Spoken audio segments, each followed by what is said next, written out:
कई लोग अपने श्रेष्ठ के सन्मुख बहुत संस्कार में रहते हैं। हम श्रेष्ठ के सन्मुख संस्कार में हैं, ये उपलब्धि नहीं है। हम यदि श्रेष्ठ के अनुपस्थिति में भी संस्कार में जी रहे हैं, ये हमारे जीवन की उपलब्धि है। आप समझ रहे हैं मेरी बात को? घर में पिताजी हैं तो हम टीवी नहीं देखेंगे।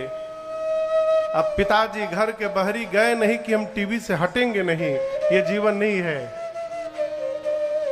श्रेष्ठ की अनुपस्थिति को भी मानसिक उपस्थिति मानकर स्वयं संस्कार में बना रहता है, यही श्रेष्ठ व्यक्तित्व का निर्माण करता है।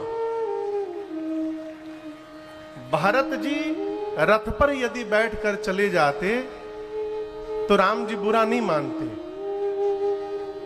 घोड़े पर चले जाते तो राम जी बुरा ना मानते। लेकिन भरत जी क्या कहे, मेरे भैया वन में बैठे हैं और उनसे मिलने मैं जाऊंगा तो रथ पर बैठकर जाऊंगा, कदापि नहीं। सानुज भरत पया देहि जाहि। भरत जी पैदल पैदल चलने लगे। भरत जी को पैदल चलते देख अयोध्या की प्रजा अपने अपने वाहन से नीचे उतर गई। ये बड़ा सूक्ष्म विषय है। कई लोग पूरे घर को संस्कार सिखाते हैं।